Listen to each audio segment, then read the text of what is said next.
Hello, June, and good Friday morning from the Millvale studios. Great to be back here on the banks of the Allegheny. This is Matt Gajtka, and this is Gajk's Got Game. On your Friday, as I mentioned, but bumped up a little bit in the schedule. 9 o'clock this week, and aiming to settle in at a 10 o'clock schedule. Can't quite pull that off this time. The Penguins are practicing at 10:15 in Cranberry Township. And yes, it is June, and it is still hockey season, which is always a good sign for any team that you might be following. For the Penguins, 2 wins away from the first repeat championship in the NHL in nearly 2 decades. So it would be a momentous occasion. However, 3 of the next 4 games, if they need that many, are going to be down in Nashville or Smashville or Slashville if you looked at Game 2, which I did in depth for DKPittsburghSports.com.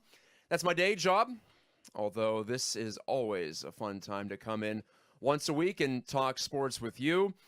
And if you've listened to the show, you know I like to not just dig into the details, the X's and O's, all of that, but also take a step back and look at the big picture. And that includes pulling back the curtain on what it's like to work in sports media. It's a little bit different than you might expect. And in fact, I have a whole segment dedicated to my disillusionment with covering big events. It's like when you're a fan of a band, I think I'd put it this way, and then the band goes big and everyone's into it, and you feel like, well, wait a minute, I was in on this band before everybody else, and now they're all taking up my time and space. So I will gripe and complain about that and look forward to that. But it is a real thing, and it is a phenomenon that affects your ability, I think, to do your job as a reporter when there's so much of an attention crush and TV and radio. And heck, I was eating dinner next to a couple of broadcasters from Finnish television, that's from Finland, and also Chinese TV in the house. So it's an international event, the Stanley Cup final, and it was just in Pittsburgh. It'll be back, maybe.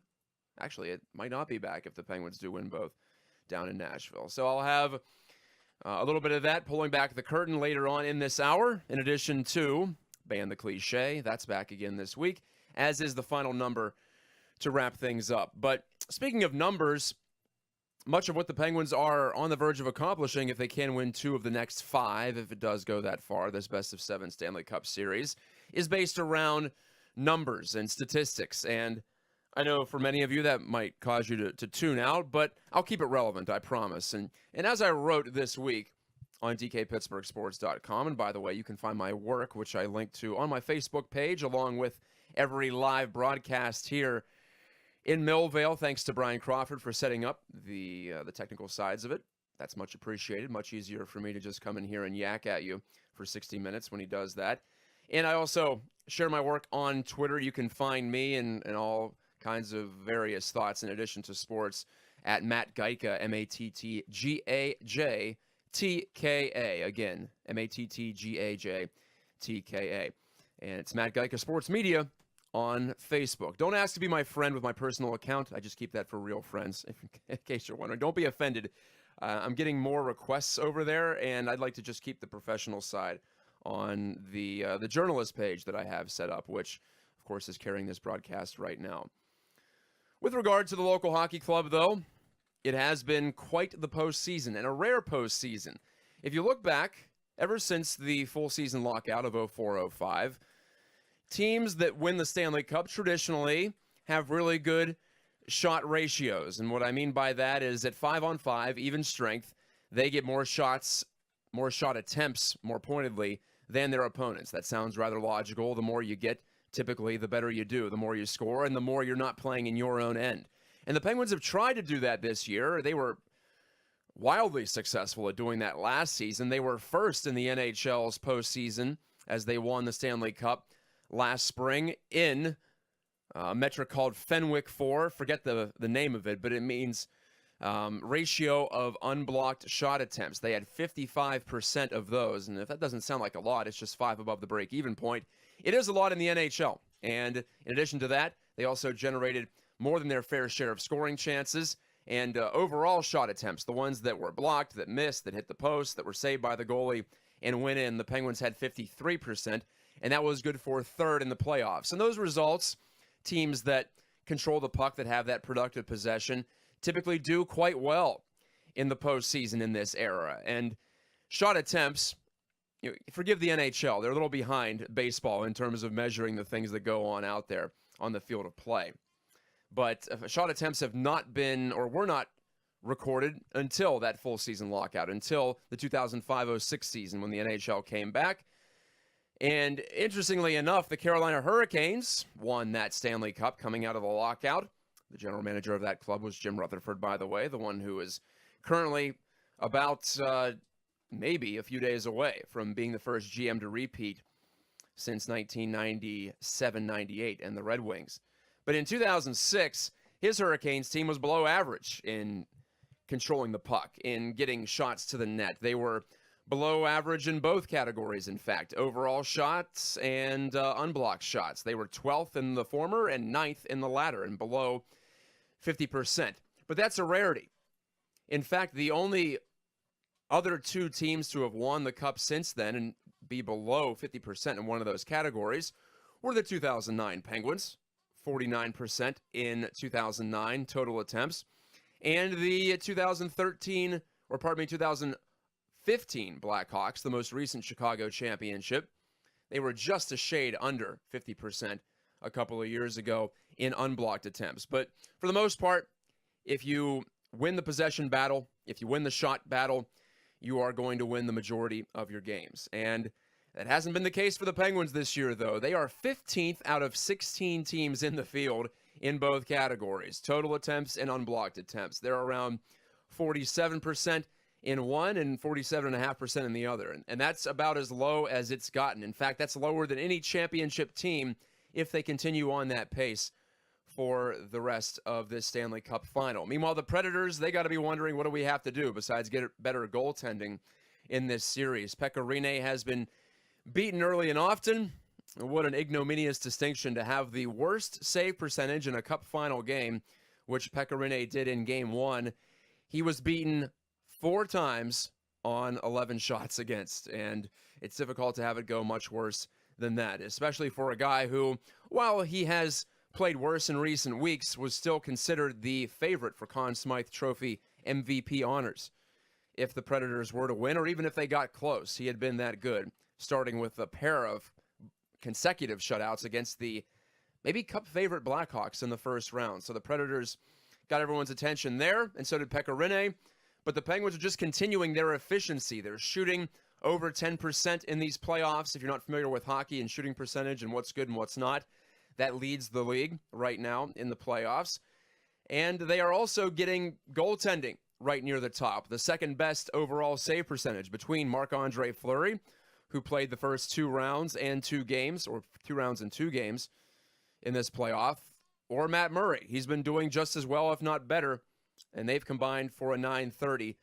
So when you shoot well, you prevent goals well, you make all the saves, or most of them, it's no secret that you're going to do well no matter what you're doing in terms of shot volume and generating scoring chances. And even the scoring chances haven't been that good in this series. The Penguins got their equilibrium back against the Senators. I think a lot of that was because Ottawa plays a passive game.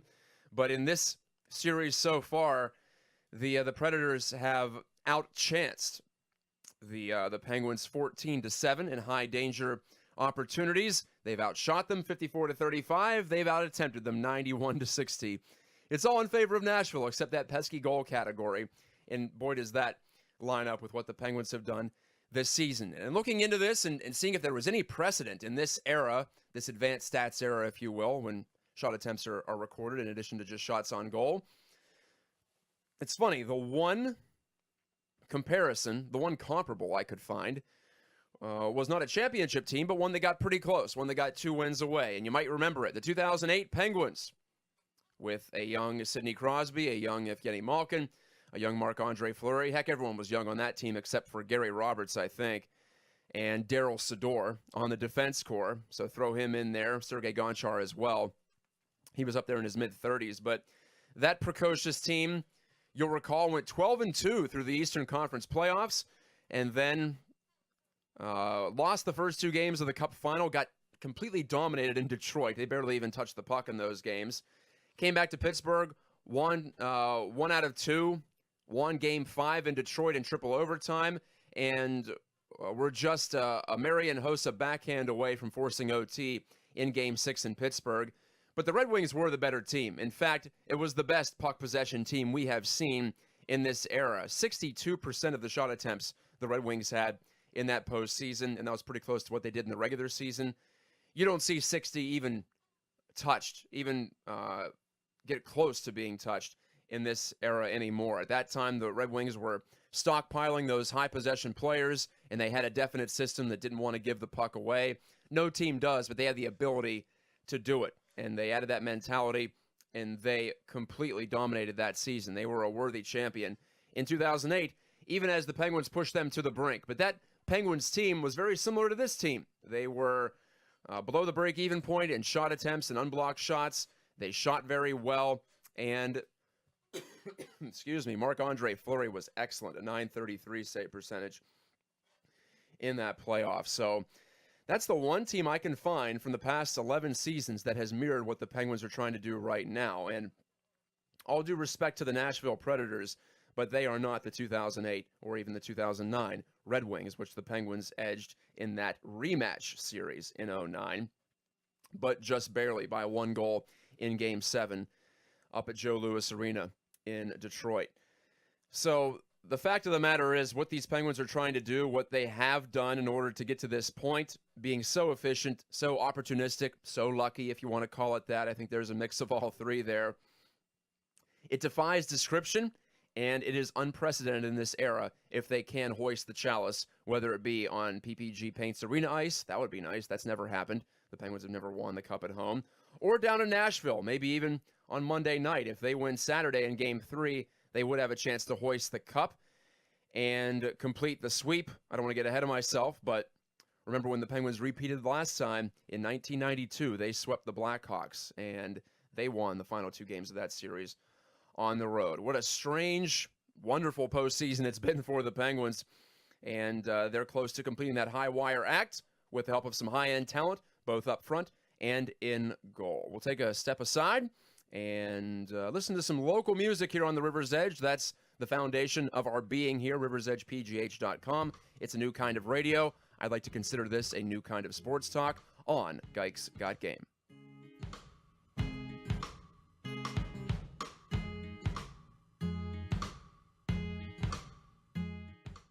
Brian Crawford letting you know that Kevin Slogic, my State Farm agent in Allison Park, is here to help life go right and reminds you that you're listening to the River's Edge Radio Network.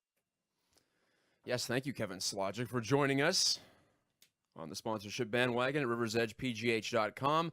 I'm Matt Gajtka. That voice you heard was Brian Crawford. He's at the other end of the soundboard today.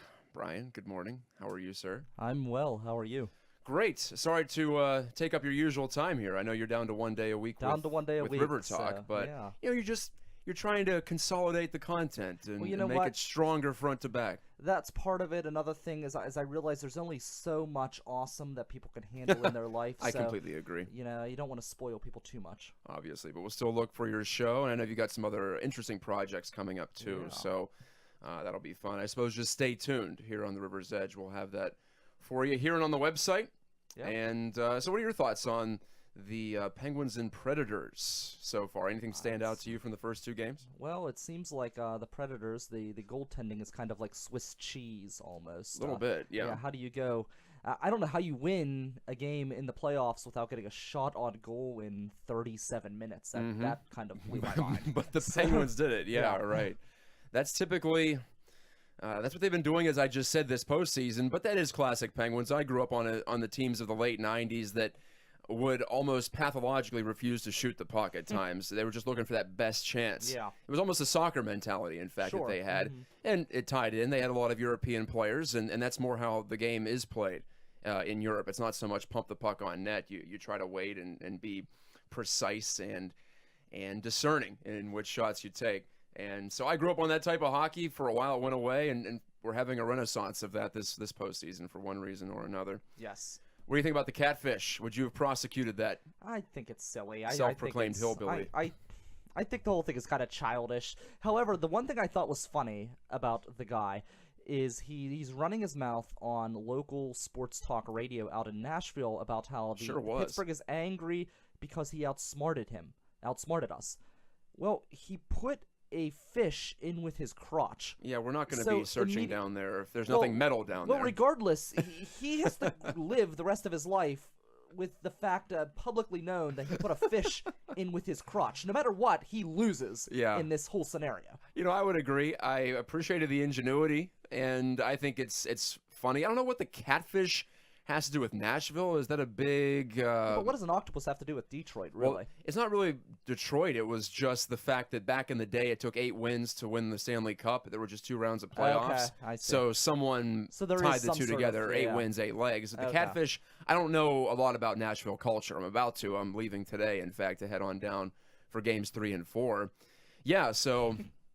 check it out and see what Middle Tennessee is all about. I hear great things about Nashville, and I will attempt to figure out why the catfish became a thing at Predators games. I'm sure we'll see. Please let us know. Maybe multiple catfish thrown on the ice at Bridgestone Arena. So thanks, Brian. I appreciate you checking in. That's Brian Crawford, one of the head maestros here at the River's Edge.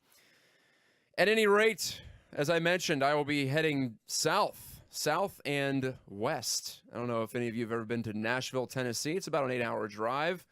And through the mountains we'll go. The DK Pittsburgh Sports crew, myself, my boss, Dejan Kovacevic, our Penguins beat reporter, Josh Yohe, and our photographer, Matt Sunday.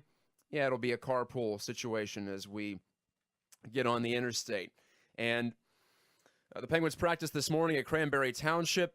It has been amazing as each round of the playoffs has progressed as you advance further and further. As you'd imagine, there are more reporters, more cameras, more general interest in what the team is doing. And I'm not just talking about locally, although that happens too. You get more news folks around compared to, say, a random midweek practice in January where you might have 5 or 6 reporters, plus a couple of Penguins interns collecting sound and getting video from the players and the coaching staff. So it's quite the difference. And you get spoiled. I know I got spoiled when I was covering games in midseason, and not that there wasn't a lot of interest, but there just isn't that level over the course of 82 games. There isn't that level of intensity in terms of media coverage. And as a result, as a reporter, you can get a player to yourself. You can get unique reporting in a lot of ways. You can still do it now, but it's more via observation and trying to break down what happens during the games. And that's what I have been doing for the website with our Drive to the Net feature presented by Hertz. I'll bring up the corporate sponsors. Speaking of the ones we have here, we have them over at the site too.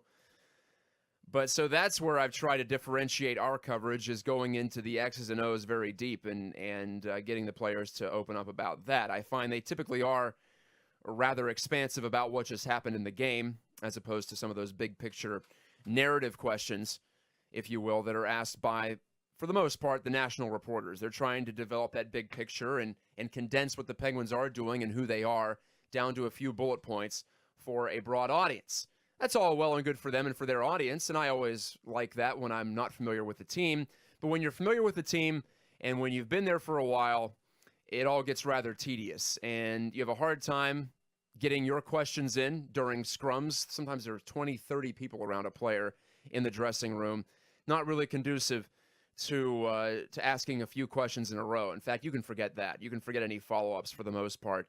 Press conference settings, very formal, same situation. And you get more canned answers from players and coaches, I find, as well, when there are more people around. It's just not quite as intimate. And this sounds like grousing for no reason, just finding something to complain about.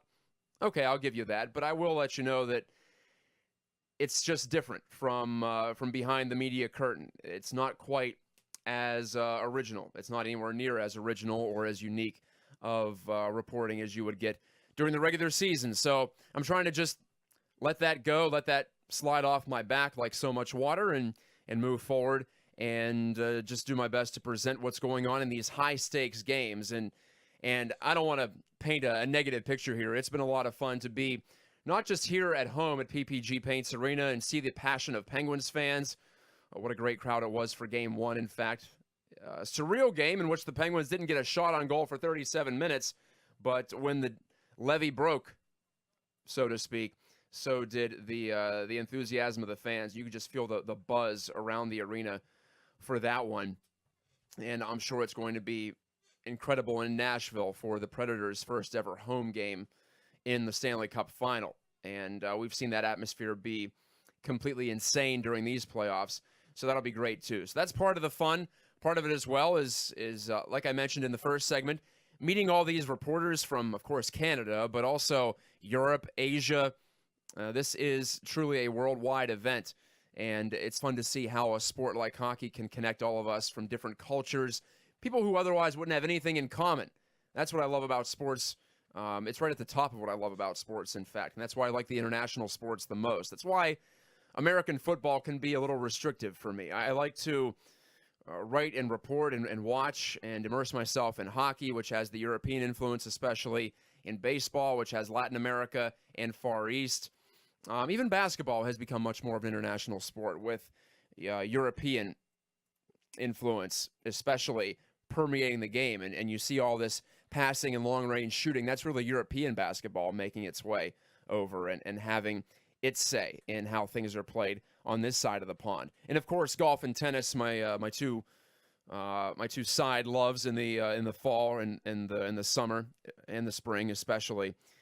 Those are clearly international sports and always will be. And in fact, maybe sometimes to their detriment, because in the case of the sport like tennis, they haven't had a great American player emerge on the men's side. And Serena Williams isn't going to be around forever, folks, too. So that's something to think about.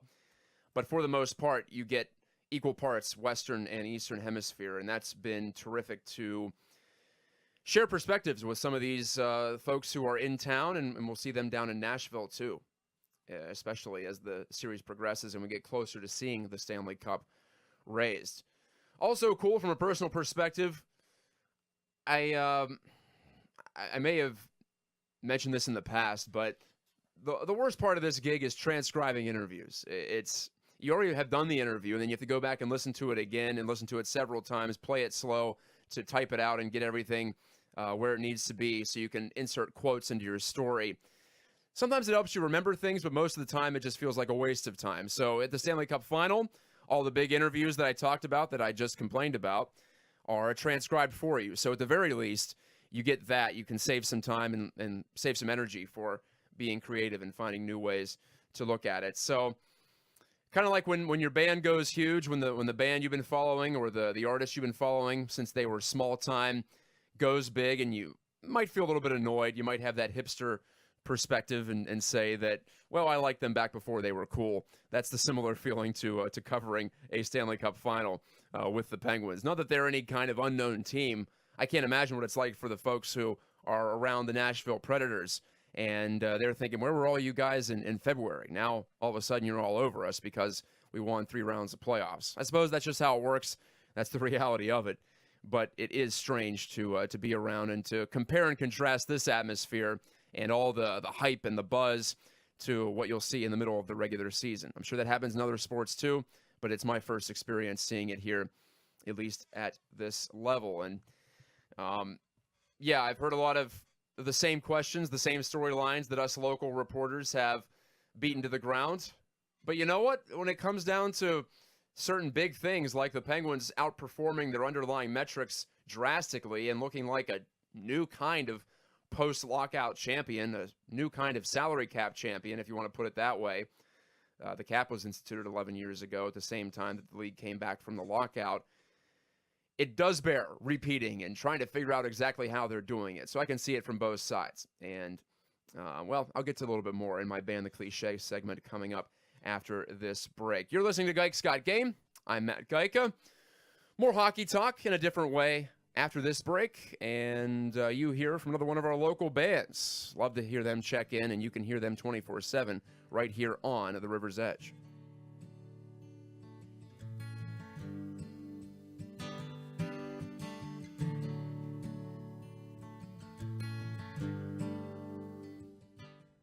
Go, it's green, come on!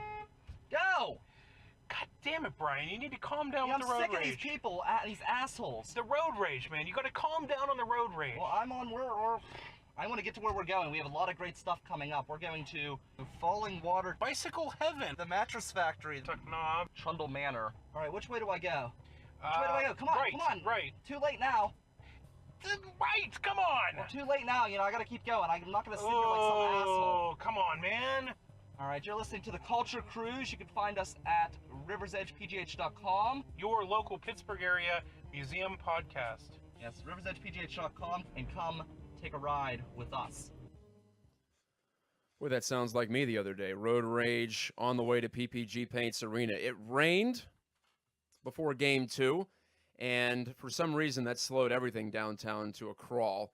And I guess I could tolerate that. If the roads are a little bit slick, yeah, take it easy. Not like we're cruising at 70 miles an hour through downtown. At any rate, if you can't make it through an intersection, don't try to make it through on the stoplight. That's called gridlocking, folks, and that's what causes a whole bunch of trouble, and that's what prevented me from getting to the arena when I wanted to get there. I, in fact, missed the first segment of a radio spot I was supposed to do with Adam Crowley on ESPN, and I had to call in for the first one. I was supposed to meet him at the Terrace on 5th, which was above Buford's Kitchen. That was a hopping place before Game 2 of the Stanley Cup Final, but it's amazing. People just get stuck in the middle of intersections, and they just don't care. That's total inconsiderate behavior, in my opinion. Can I play devil's advocate? Yes, you can. Go All ahead. right, downtown, there is no way to get through an intersection without sticking your nose into the middle of the intersection and waiting for the light to turn. And I've seen people wait through 3 lights because they try to be considerate. Okay. So this city trains you to be that way. Well, you know what? There's a balance that can be struck there. You can Sure. you can be aggressive and you can poke your nose in, to use your parlance, or you can slide through and maybe have your rear end sticking out into the intersection a little bit too.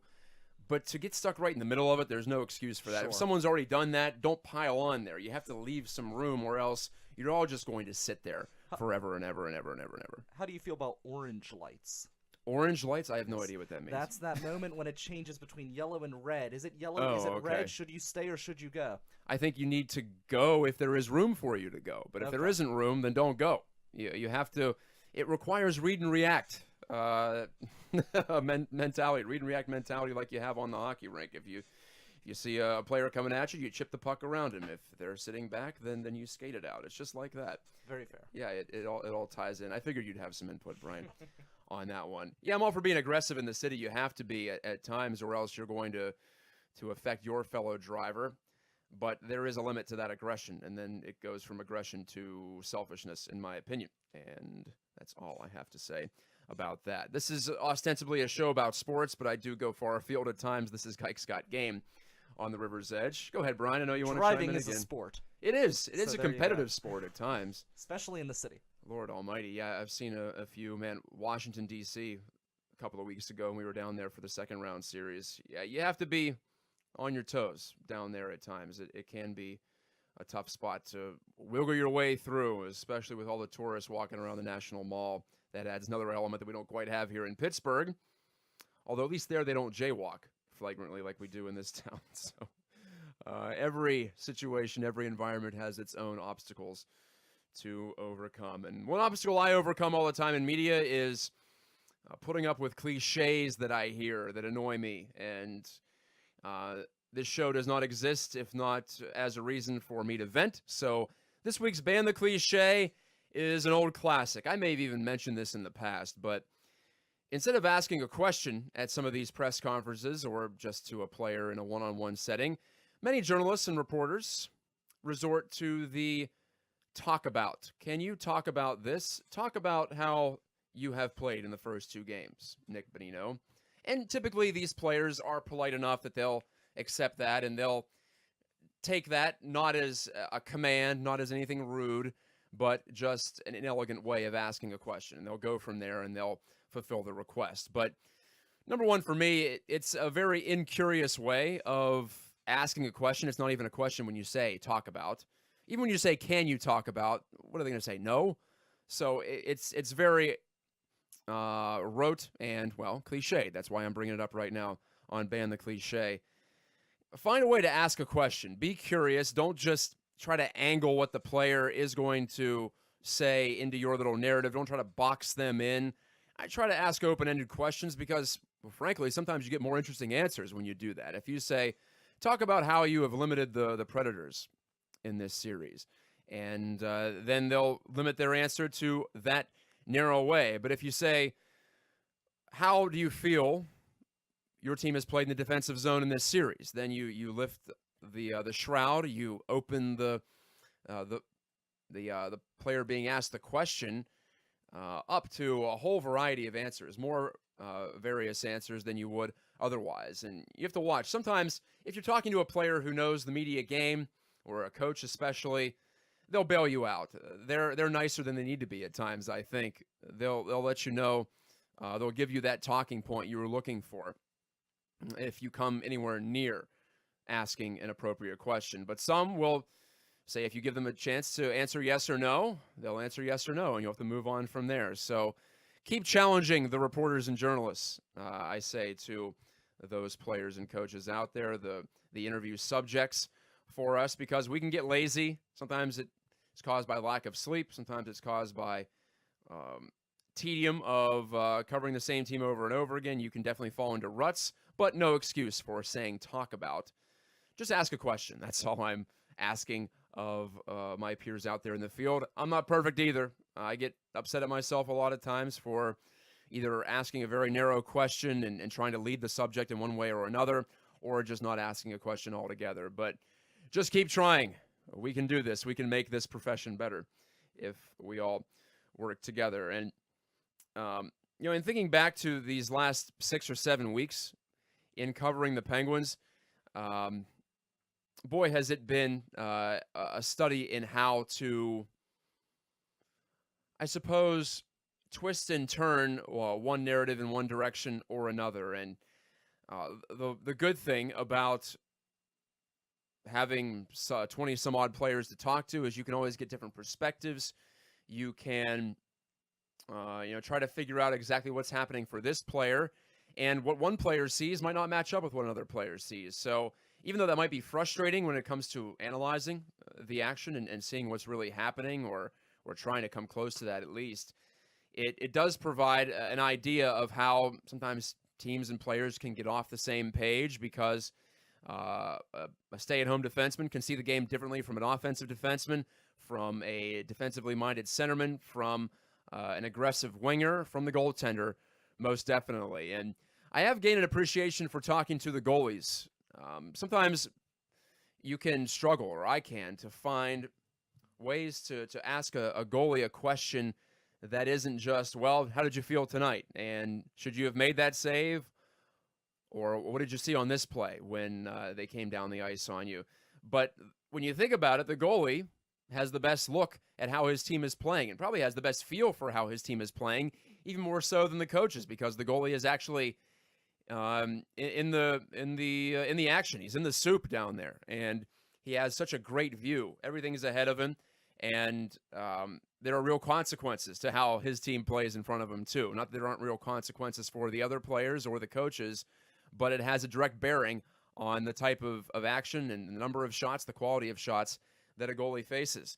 So, there's no wonder why I think goalies can make the best analysts on TV or radio after the fact. I've been a big appreciator of Brian Boucher's work on NBC Sports Network and the NHL Network.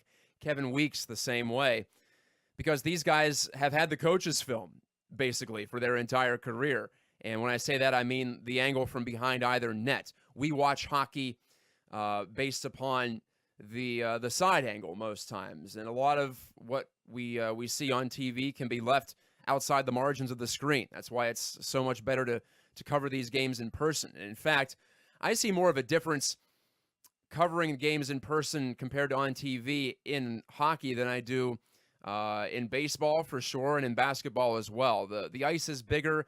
There's more going on. You can get a greater sense for formation and structure. It was especially relevant in the Eastern Conference Final when the Ottawa Senators were playing that 1-3-1. They were sitting back after 2 rounds in which the Penguins were pressured heavily by the Blue Jackets and by the Capitals. It was such a departure from that in the 3rd round. And now, of course, we're back to a high-pressure game from the Predators. And, yeah, you can see that on TV, but you can also see how a team sets it up and where they place players on the ice and how they read and react to certain situations. And I would compare it to football, in fact. I know that football in person has gotten a bad rap. Yeah, you don't have instant access to food or a restroom when you're there in person at a football game. That can be a pain. It can be cold. But when you are there and you can see all 22 players on the field, you gain a much greater insight into what's actually happening and not just what you see on screen and what the TV broadcasters or the radio broadcasters present to you. So even though it's, I think, very trendy to say that the TV product is much better than it ever was in any sport, hockey and football especially, you get more from being there in person. And it may sound like I'm shilling for these teams and they're trying to sell tickets and get people in the building, but I agree. I think the experience is much better in person. And ticket prices go up. Not everyone can afford season tickets or a half-season plan or a quarter-season plan or even to go more than once or twice a year. But I think you should definitely try and not fall into that habit of just sitting on your couch and watching these games. It is a worthwhile experience to get out of the house, mingle with your fellow fans too, and see what really happens and not be privy to the TV producers and which shots they choose to show you or not show you in some cases. Time for our final break. When I come back, the final number. We'll move on to the sport of baseball. Yes, they are playing baseball in Pittsburgh. In fact, we're 2 months into the season, and the Penguins have sucked up all the oxygen from the Pirates, but I'll give you an update on that. Heck, we got to get ready. There's a long summer ahead after the Penguins are done. This is Gajtka Game on the River's Edge. Now she's moving on to reach her destination. Hey, listen up for some sweet pizza discounts. The River's Edge is partnering with Frank's Pizza and Chicken to offer you 10% off your ZA. That's short for pizza. Seriously? ZA? What? Anyway, mention you heard this ad and Frank's will give you 10% off your order of $15 or more. Oh my god, have you tried their famous buffalo chicken pizza? Oh, don't even get me started. Can you name all 4 Frank's locations? Millville, obviously. Troy Hill, Shaler, and North Hills. Gold star. Anyway, support the River's Edge Radio Network by ordering from Frank's Pizza and Chicken the next time you get hungry for some ZA. And don't forget to mention you heard this ad so you get your 10% off. Go to frankspizzachicken.com for more info. Offer good for a limited time. Order must be $15 or more before taxes. Cannot be combined with other discounts or offers. Other legal jargon and whatnot. Glad Tom Benoit spoke out against the inane shortening of pizza to za. I don't even know anyone who says it that way, but I've seen it online a few times. Come on, it's 2 syllables, people. Are we that lazy? Don't answer that. This is Gajtka Game on the River's Edge. Final segment, and I will have the final number for you in a moment. But you know what? That promo actually reminded me of another rant I wanted to go on. Boy, I'm just angry today. Angry young man. You know what, though? I find the angry young man thing to be a misnomer. I've gotten angrier as I've gotten older. You just see more things that irritate you. And here's another one. As the hockey world descended upon Pittsburgh this week, I saw all these references to Pitt. Good to be back in Pitt. What? Pitt is the university, not the city. It's Pittsburgh, or the Burg, if you will. I'm not a huge fan of that one either. Again, like pizza, it's 2 syllables. Pittsburgh. It doesn't take long to say it. And so many of the national media, hockey players around the continent refer to Pittsburgh as Pitt. No one calls Philadelphia Phil, or New York as York, Boston as Boss.